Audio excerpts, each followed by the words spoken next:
a bit more time than I thought. Damn it. Time's getting a little tight. Jim! Where the hell's that rope? Oh, John!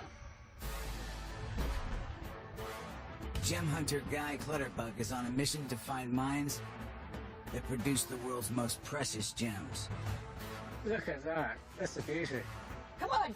He's assembled a specialist team. A digger, If you want done, you get it Aussie to do it, mate. If you want someone to think about it, you get a Pong to do it. an explosives expert, I've been blowing stuff up for 30 years. an engineer, You gotta use science to get the really big finds. Come on! and a mechanic. I'm a grease monkey, not a miner. Just don't expect me to crawl down any holes. While gem hunting is a business with a shady reputation, $7,000. Absolute. Oh, no. Guy plans to do things differently. This has to be ethical, or we won't be getting involved. He's only after small-scale mines, combining Western know-how with local knowledge. They've mined the land for many, many years. They know how to find stones. This is a high-stakes gem hunt. If we can crack it, we're going to be doing something historic.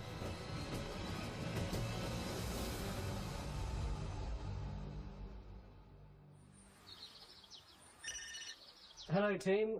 Welcome to Tanzania.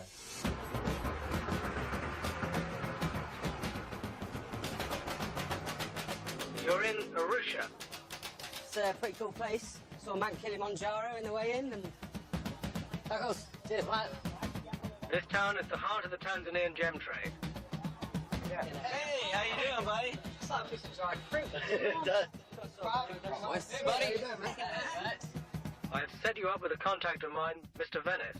You're welcome. I've been waiting for you. Your mission is to find a small-scale mine that produces top-quality pink garnet. These are beautiful stones, eh? Yeah, they're really beautiful. Although impressive, these are not normally very expensive gems. But I have a plan. Mr. Venice has sourced a garnet mine in the heart of the Maasai land. And I believe that if we produce garnets from there, the provenance will increase their value. Good luck and good mining. Let's go. Let's go. Let's get to work. So this mission is pretty unique in the fact that we're trying to present the market with a Maasai land, ethical mined pink garnet. Garnets are often found in hard rock. That means demo guy John may get to work with explosives. It's about time. I love rock. You know, I like breaking it open, seeing what's hiding inside of it. It's an adventure in itself. You blow it up and you hopefully find what you're looking for. Oh, this is it. Yes, it's a budgetable car. It's not A bad. budget car. Budget? It's budgetable. Do I need to move this rock? Yes. Is that our brake? Guys, I got the brake with us. Now I handle that.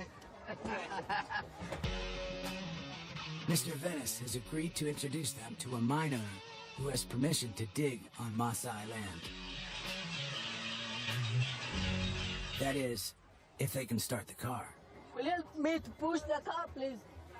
Push the car, please. Help me, sir. Thank you.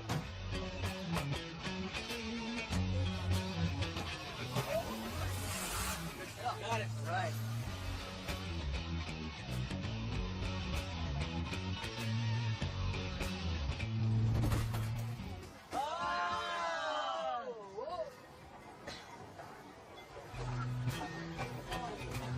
So do we have to push this thing all the way to camp? She's alive!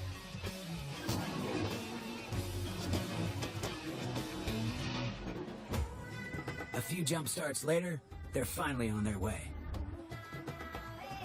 The mine is located in northern Tanzania. They travel about 60 miles southeast of the town of Arusha into Maasai tribal land.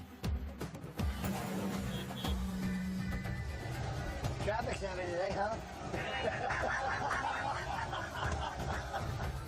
Golden Jaw right there. After a 3-hour drive, they arrive at Dan Village, named after the man who owns the mine, Danny Starr. Hi, Mr. Dallas. Oh, man. Hello. I didn't see you. How are you? my friend. Meet my friend here, Mr. Dynamite. John. Good to meet you, John. I'm Star. Okay, that's Jimmy. How Jimmy? Hey, mate. Okay, thank you. Welcome. Welcome, my friend. Thank you. Welcome, my friend. Thank you. Okay. When Danny discovered garnets here 30 years ago, there was no village. How many people are here now, do you know? At my village, I got 200 people. 200 people. Yes. So from none to 200. Yes, because the others, they got wives, Yes? children. The village and mine are on Maasai land. The Maasai are semi-nomadic people who live over vast areas of Tanzania and Kenya. What does living with the Maasai entail? What does that mean? Because they are my nearbys, Yeah. I make a dam for water for their cows to make friendship with them. So you bring them water. Excellent. Not only is he respected by the people that he works with here, but the people that he's assimilated with, which is the Maasai. Danny provides the Maasai with a permanent source of water for their animals. In return, they give him permission to mine on their land. His mine is only a few hundred feet from their village.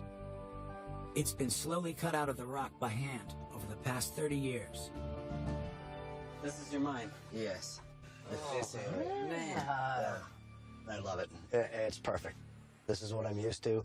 You know, it feels like home. The others aren't so sure. How deep is it? It's about 50, 60 meters. 60 meters. From here or from down there? From here up to down. Oh, wow. That's a long way. That's a long way. Yes. Let's get cracking. The team wants to find out if the mine has the Garnet's guys after. But first, they need to make sure it's safe. First impressions, it's a little sketchy, so we'll have to see how it goes. This is absolutely lethal. I'm not happy at all. Danny's mine is dug out of the hard rock of the Marilani Hills. It's highly susceptible to weathering, which could lead to cracks and rock falls. If one large piece of that half-ton rock fell in the hole, it'll take out every single miner. I mean, the structure is beautiful. You got a seam right here. That's what they're following. See the quartz coming Beautiful but deadly, John. It's ridiculous. This is the Maasai ground that we're after. There's a genuine, proper chance to have a go. We might be in over our heads a little bit here. Jimmy and I come from a commercial, large-scale background. And what comes with that is lots of training and safety. And here we are in the middle of Tanzania, in the middle of nowhere, out in the African bush, hunting for a gemstone in a mine that's just really sketchy. I'm going to put the balls on the line here, so it's worth at least having a look at. I'm not letting you go down by yourself. Take it steady, mate. Really steady. The mine entrance consists of crisscrossed homemade ladders, suspended over a 40-foot drop. It's sturdy, but there's a huge amount of risk involved in this.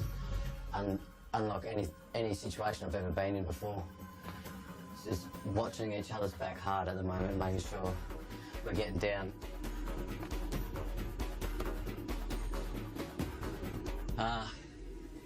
It's a crazy spot. Unlike many large-scale mines, there are no safety harnesses, nets, or lights. Rickety bits of wood going down almost vertically. This is not how I would normally enter a mine. Not by a long shot. Not by a long shot. This is sketchy. Oh, Jesus. It's rickety but sturdy. You know what I mean? I wouldn't be going hanging off the side of it or jumping around on it. I mean, that's got to be a 40-foot drop. Okay, coming down.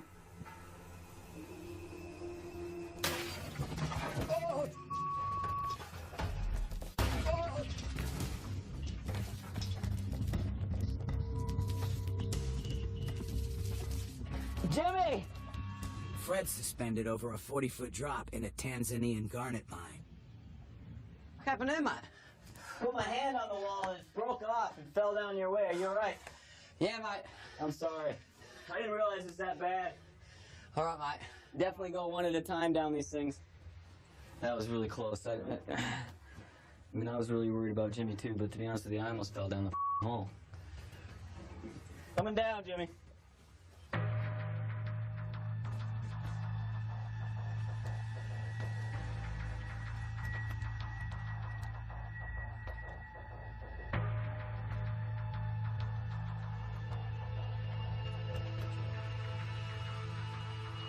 A 110 feet underground, Jimmy and Fred are losing surface light.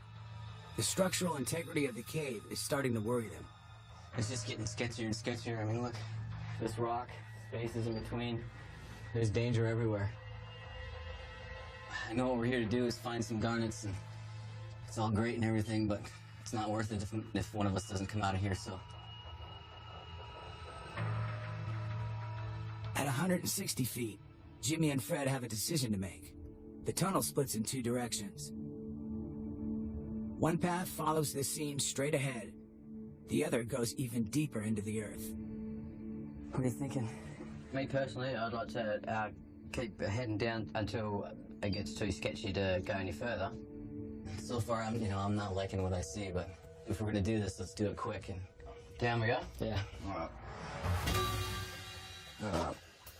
Let me know when you're clear. Yep. Clear the ladder? Clear the ladder. Yep. The deeper they go, the smaller the shaft becomes. It's starting to get hot, humid. It's getting tighter. Now there's a lot more loose rock. Jimmy, what you seeing, mate? It's already starting to get a bit hollow. Yeah, I can hear that. Hollow rock is a classic danger sign. It indicates the top rock is separated from the mine wall. The slightest knock and the whole wall could collapse. Just cut onto this last step, and this looks like as far as it goes. But there's not even any red signs. Well, I don't like it down here, man. Let's get out of here. I'm done. With no sign of pink garnet and oxygen levels low, Jimmy and Fred start their retreat. There's 200 feet of rock above us at the moment, and it's too unstable to work. It could come down at any time and kill us within a second, within a blink of an eye. You wouldn't even know. So I think it's right just to move on, I think. But there's still another tunnel to explore. Well, we're gonna try this one out now. This is our other option. There's still a high amount of risk, but it's definitely not as bad. It's a lot cooler. It's a lot better, yeah. Look at the cockroaches in here, man. Look at this. We're right on that seam. See it there? Oh, yeah, right, yep. This looks like a much better spot. A lot more oxygen. We're on the seam. Yeah, it's a lot cooler as well, mate. Working conditions are going to be a whole lot easier. Yeah, I agree. Do you think we should go relay this to the other boys? Yeah, right. Fellas? On the way out, they spot some of Danny's miners working a seam with hammer and chisel. They've got the steel into the ground, and they're driving it in until it cracks the rock off, and then they break it up. Unlike some mines in Tanzania, Danny does not employ child laborers. He prides himself on treating his workers well. But this isn't some cushy desk job. Watching these boys just swinging a hammer with a chisel day in, day out is just crazy. Absolutely crazy. We're down 200 feet, and it was all hand chiseled. In hard rock. In a hard rock. Zach! John! We're just on our way up.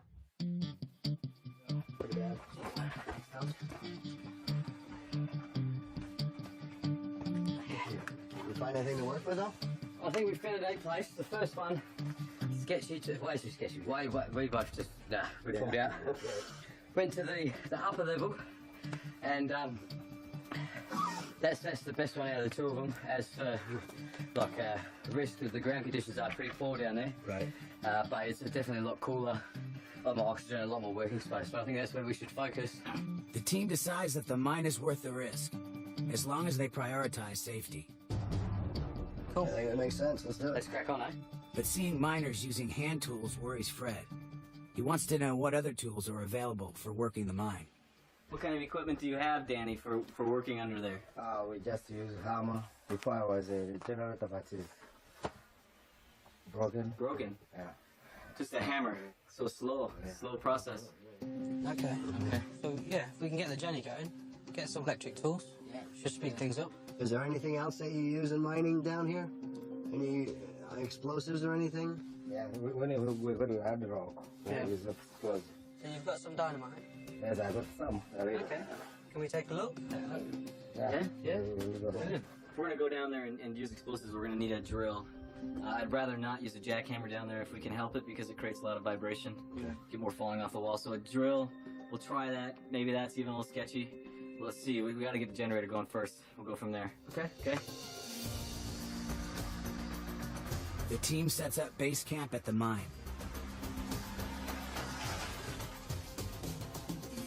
Don't want to be driving around at night.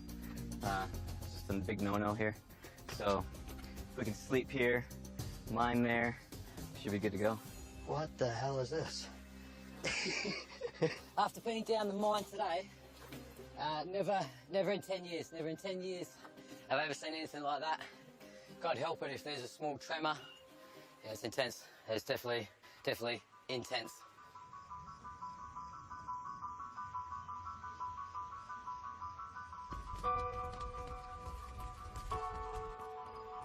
It's been a hard slog just to get to this stage. You know what I mean?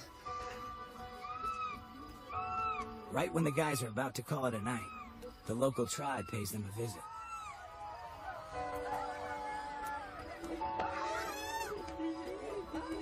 The Maasai performed the Adumu, a tribal ritual known as the jumping dance.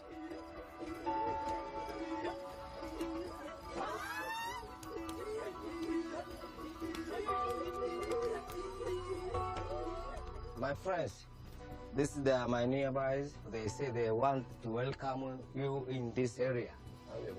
So, okay. Yeah, I was just saying the Maasai tribe will welcome us to their land and give us permission to mine. It's an honour, it's a privilege. It's really taken me back, actually. It was absolutely amazing. I've never seen anything like it. But when the team begins blasting tomorrow, they'll need more than tribal blessings to stay safe underground.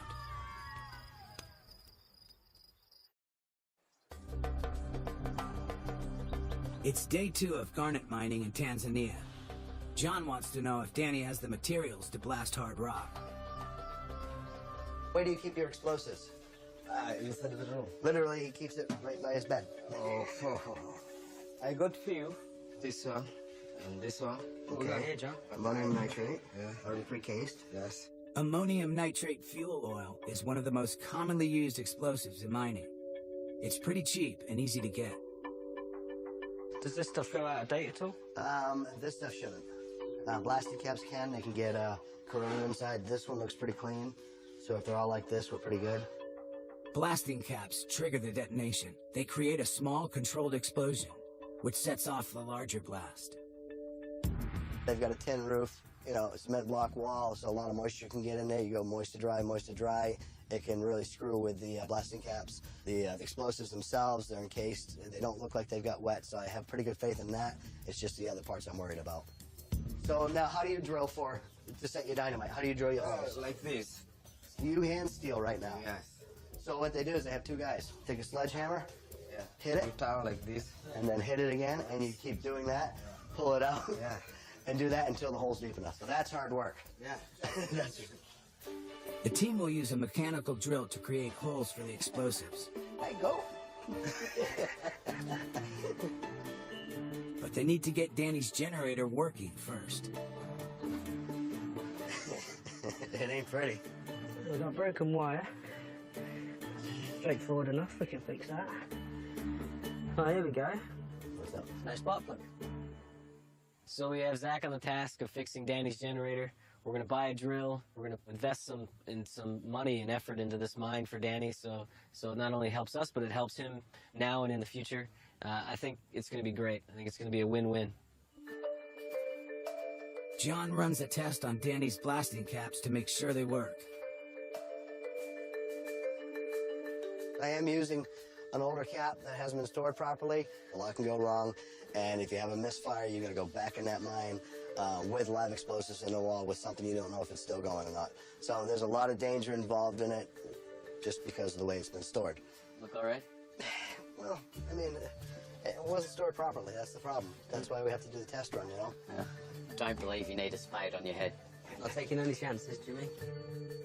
The guy should be any second now. Yeah. Shouldn't it go off by now? Yeah, maybe. So maybe it's... It works, baby. Gave me a bit of a fright, I'm not going to lie. You know, it was unexpected. But great news, because it does work, and now we can crack on. So next plan is you two go to town, parts for the generator, and a drill. I don't think we need a jackhammer. It's just not going to work underground. Cool. Sounds good. Get a hustle on it, boys. Yeah, let's go. Yeah, this is a nice quiet vehicle, isn't it? Zach and John head to the local town of Marilani to pick up supplies, while Jimmy and Fred return to the mine. To make sure they're in the right place, they work the garnet seam the old-fashioned way.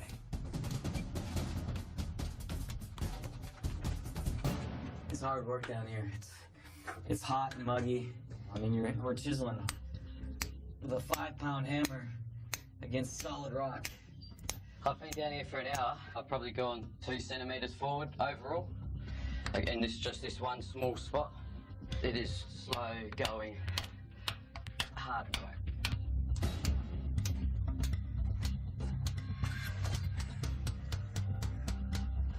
There's no way that we can get enough garnets out with this hand chisel in the amount of time that we have. No, we really need the generator up and running for A, more lights, B, the potential power tools.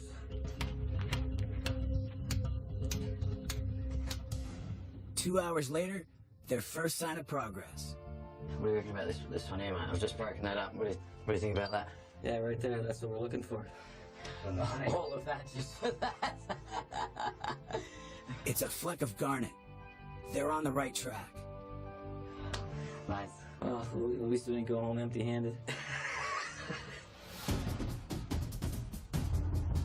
30 miles away in town, In the hardware store. John and Zach are hot on the trail of some power tools. Hi, what's up?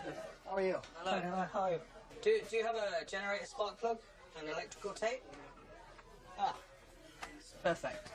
You have, like drills and extension cords? Fantastic. Perfect. It's brand new, isn't it? You have a jackhammer. Ignoring Fred's instruction, John wants to buy a jackhammer. No, we're getting one. That's all there is to it. No, let's have a chat. You know, I've been mining for over 10 years, hard rock mining. I've always had a jackhammer. You haven't been in this particular mine. Don't worry about it. It's on you, mate. It's totally on you. All right, well, take it. I'm stuck between a rock and a hard place. I mean, they're 3 hard rock miners. They should be able to agree amongst themselves on what kit we need, and they can't even do that. So, you know, what am I supposed to think? Yeah, I mean, we came here for a drill and a couple other parts for the generator, but I'm leaving with a jackhammer. You know, that's what I want.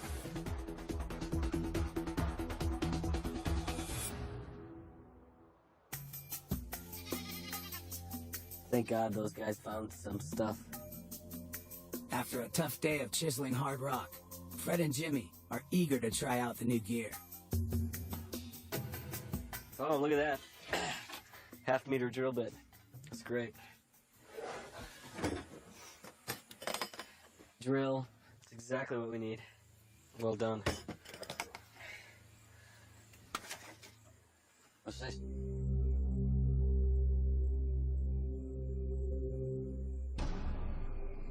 It's a jackhammer. God damn it. John! Fred's discovered that John has bought a jackhammer, despite Fred's warning that it's too dangerous to use in the mine. John! Will you stop yelling? Why did you buy a jackhammer? I specifically told you not to buy a jackhammer. We can't use it down there. I've never been in a hard rock mine without a jackhammer. I don't care. Have you been in this hard rock mine before? No. No, Yeah. exactly. Put We're it going to in have the to car. find another pound of garnets to pay for that jackhammer. Then we find another pile of garnets. That jackhammer is not going down that mine.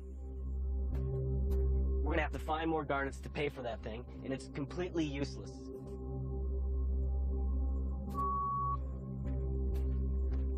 I'm sore, I'm tired, I'm pissed, you know. It's a tool, I bought it. Let's go to work. Pressure's on now. We got the parts after a trip into town. To increase their garnet yield, the team can't rely on hand tools. They need Zach to get Danny's generator working. Engines haven't changed in hundreds of years. They're all got the same basic principles. They need air, fuel, and a spark. I've repaired the wiring. I'm now going to fit the spark plug, and hopefully, with a bit of luck, we can get it going. We can use it, be really effective in the mining that we do, and we can leave it for them to use in the future. So, moment of truth.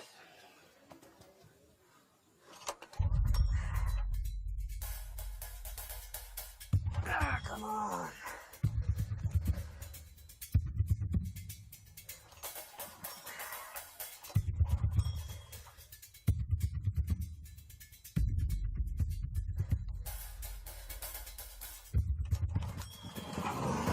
Yes!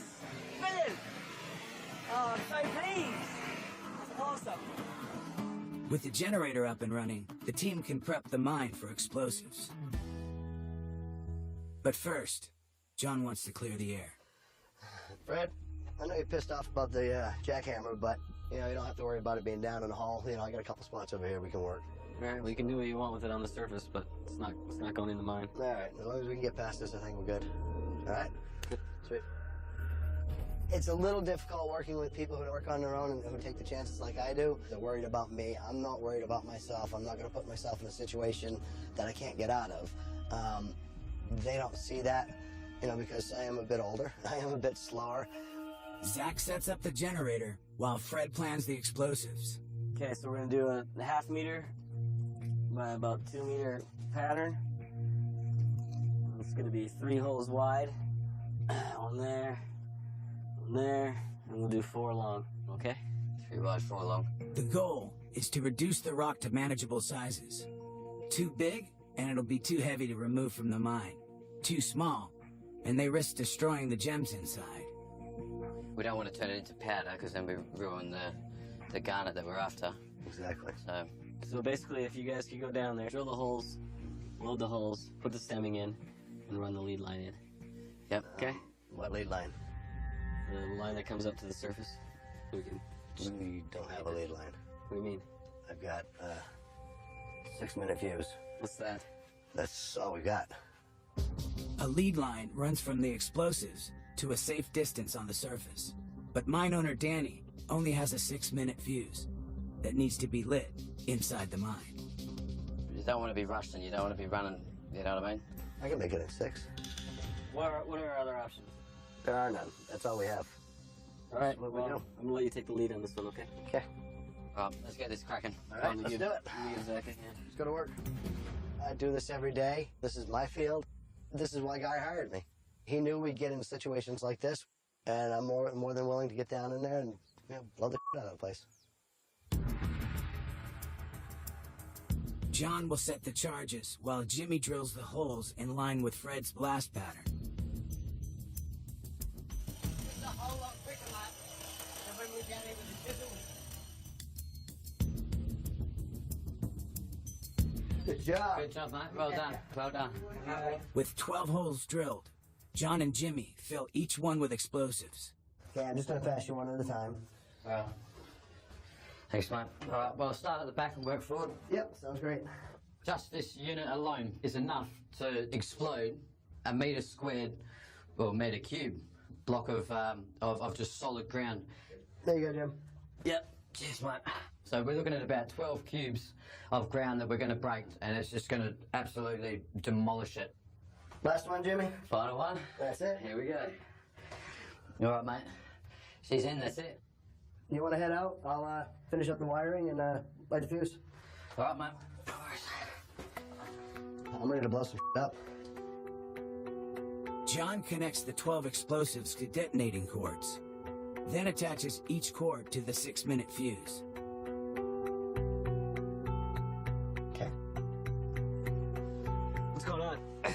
Where's John? He's coming. All right, 6 minutes till payday. She's lit. Yeah, she's good to go. Let's get the hell out of here. Taking a little bit more time than I thought. That's getting a little tight. Damn it. Damn it. Ricky ass ladder. I can do this. Where the hell's that rope? A lot easier going in than going out. John! John! Hurry up! Come on, mate! John has just 2 minutes to get out of the mine before the explosives go off. You gotta get up. I'm not rushing on a ladder. You've got to go, mate. It's slow and steady. Come on, John. Make a move, mate. We've got to get out of here. Let's go. I'm good. Let's get out of here. All right. Busted up my knee on the way out. We're down to 30-second mark. That's all right.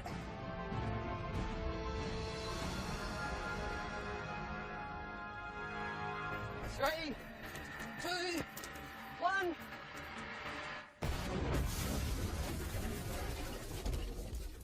There you go. Look at that. Yes, mate. That's good. That was too close, John. What took so long, John? I banged my knee on the way out. Just another day in the mine, guys. I hate running. Well done, mate. Well done. All right. I'm a little slower than I thought on this mine. Yeah, it was a little tight, but good thing is I got out.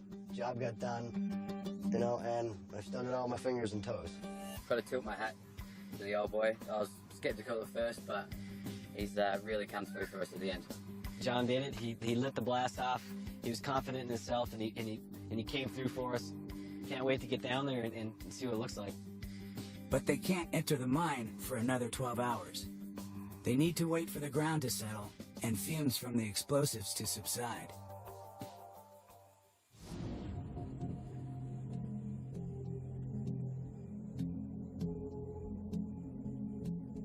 The next morning, Jimmy is the first to enter the mine. At the moment, we're just going down, steady, little bit by little bit, just checking the gas monitor, making sure there's no residual blast fumes left down here.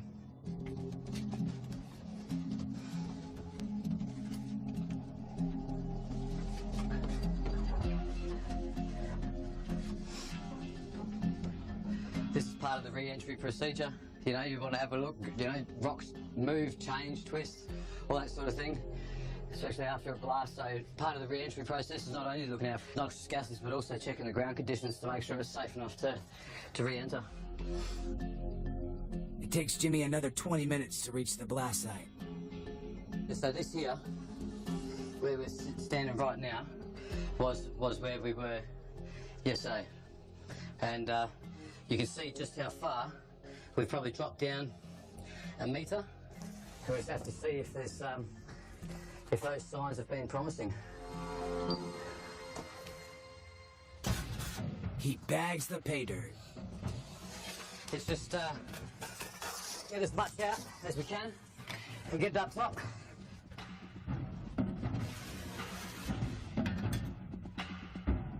First bag of pay dirt is bagged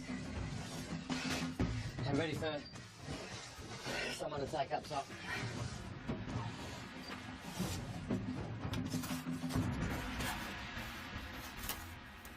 That's all we're after, mate.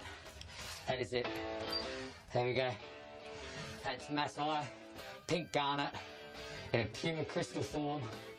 Clear. That's money. On the surface, Zach calls in the cavalry to speed up the process. Hey, Fred! Zach, check this out. Woo! We're rocking, man. We're rocking. He's hired some of Danny's workers from another mine to help remove as much garnet as possible. There you go. Thank you, Danny. Thank you. We're going to smash it now, right? Yeah. We're going to really smash it. I went and saw Mr. Danny, and he's managed to rustle up about, well, more than a dozen miners. It's really great. So we're going to be hustling now.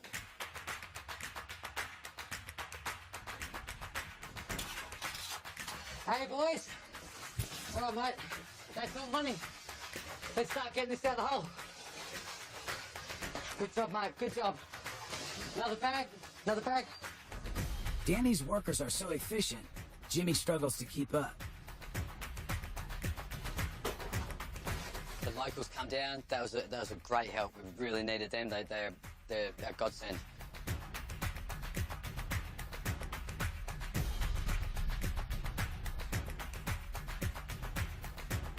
Jimmy must be doing a great job. These are a lot of bags. Just gonna go down this. Bags have been flying out of the hole like they've been shot out of a cannon, and it's just awesome working alongside these local boys. Yes, they're telling me to go faster. Hey, I've got a smile on my face. It's awesome. Here we are, at the end of the week, with a whole bunch of pay dirt in hand. We never thought we'd get this far. Last bag that we blasted. This is fantastic. Well done, brother. Take this. Thank you. Let's go, mate. Well done, Jimmy. That's the last one. There's nothing left. Okay. Thank you to all these guys, mate. Let's see how it turns out. The job's not over yet. They still don't know how much garnet they have. This is everything that we worked for this week, you know? It all comes down to this. Keen to get to our system. Hey, Guy. Hey, Guy. Hey, how you doing? Team leader Guy Clutterbuck arrives at the mine Hello. to help sort the gems from the rubble. They're looking for the reddish glint of garnet. This is the pay dirt, yeah? Yeah, this is it. This is everything out of the mine. This guy. It's a nice, rich pink. It's a good size, completely clean. When I'm looking through my loop, you look right into the stone, and you're looking for good, clean crystal structure. I'm also assessing the yield, which means what sort of carat weight we'll get from the rough stone. Generally speaking, you're looking at about 20 to 30% yield, which is normal. In other words, you lose as much as 4/5 when it's cut. Hey, wait a minute, this is a good piece. Yeah, it's very promising. Whoa, there's a bit of colour here. The team uncovers a handful of pure pink garnet. It's really good. Mate, this is fantastic. Wow. How's it look, Jimmy? Oh my word. Here we You go. got it? Here we go. Another good one? That's Yeah. a fat one like you, Zach. Plump is the word. Ah, stocky. I measure myself in carats, actually.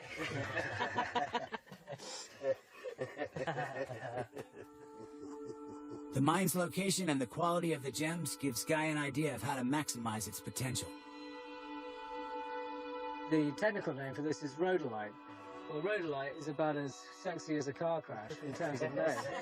So, I've been speaking to Danny, and we're going to name this. Yes. What is the local tribe, Danny? Maasai. So what we're going to call it is Masarite. It comes from the Maasai homeland. Masarite because it encapsulates everything about the red of the Maasai. Yeah. It is a stone full of life, so we have a real chance with this whole thing. The thing is about gems, it's all in the name. So I'm going to work with the locals, and we're going to rebrand it from rhodolite, which ain't a good name, to Masarite. So you're at a historic moment. You're all here for, what is it, Danny? It's Maasai. Masarite. So Danny, this is your house. Yes, it's my house. Excellent. This is where I live.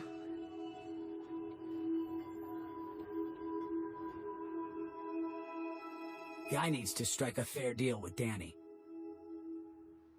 With your permission, Right. I will select the 10 best pieces for our job. Yes. Not necessarily the 10 biggest, but the 10 of the right shape. Yes. And then we will buy them from you at a price that you set, Yes. and then we'll make it work. Okay. And as an added incentive for goodwill, any profit that we make on this thing, then we'll share that with you Okay. as an added Yes. bonus. In the future, when you mine good fine pieces like this, Yes. could you please let us know? Because we'll be the first here, I will be certainly, Okay. to buy in quantity. Okay. Excellent. Excellent. Thank you. Thank you again. Thank you. Thank you very much. Okay. Deal done. Danny agrees on $460 for the 10 stones. It's time to go back to London to see if the newly branded Masai-rites will capture a buyer's imagination, if they can get the car started. Give us a push. Okay, go.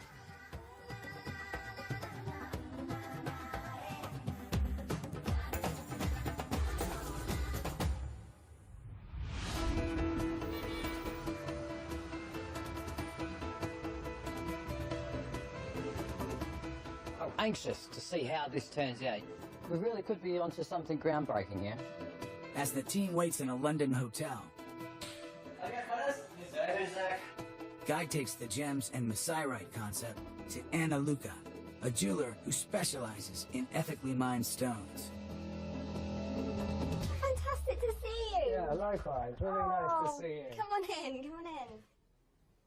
Without further ado, The colour is just so vibrant and exquisite. That lovely deep magenta. And matching as well. It's matching and good size. Beautiful. It was only just a week ago, a couple of Maasai were walking down the road towards us. And I thought, let's call it Masai-rite.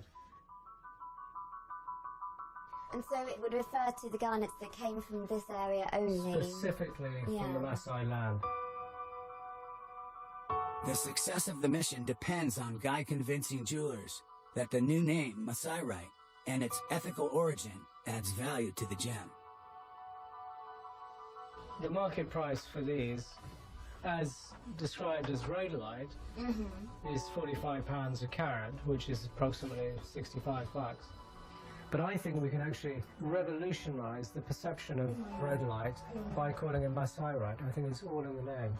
What's your take on that? The Maasai, it's just such an evocative image. Honestly, I think the name change and the provenance. I think you could happily charge £60 a carat for them, really. £60 a carat or $90 a carat. It's a fair price. It's exactly what Guy was hoping for.